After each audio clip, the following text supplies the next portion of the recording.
Topological errors. Topological errors emit the topological relationships.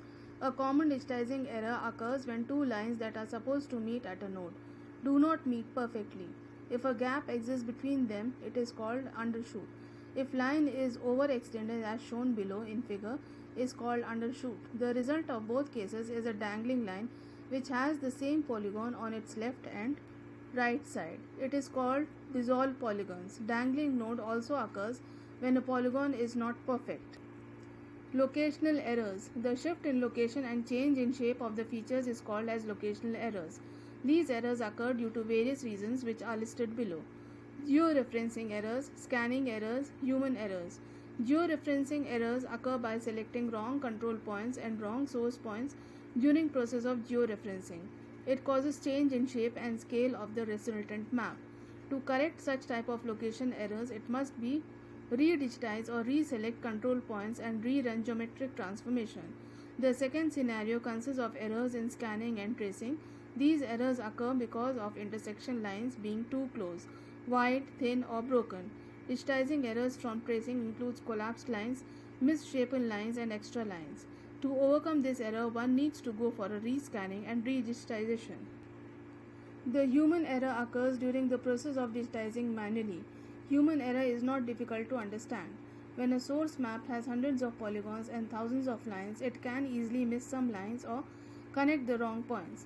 Duplicate lines occur frequently in tracing because semi-automatic tracing follows continuous lines even if some of the lines have already been traced. Quality checking and correction is needed to overcome these errors. Edge matching. GIS projects use multiple maps which are digitized and edited separately. After all maps are finished, they must be mosaic to make the final seamless map. Edge matching is necessary operation before joining the maps because lines from two maps rarely meet perfectly along the border. Attribute data linking. GIS requires both spatial data and non-spatial data which are entered through various methods as discussed above. Before using spatial data as basis for exploring attribute data, it needs to be linked with each other. The georelational data model links spatial and non-spatial data by the unique feature ID to connect data from another database.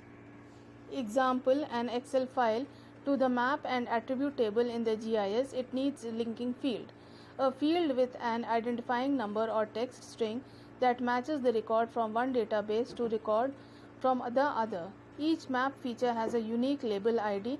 Attribute data are stored in the attribute table which contains the label ID and a default set of attributes such as area and perimeter which are shown as item 1 and item 2 in below figure for point, line and polygon features.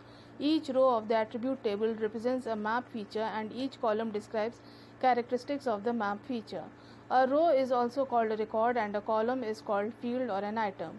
If the unique ID does not match, it won't match with the database.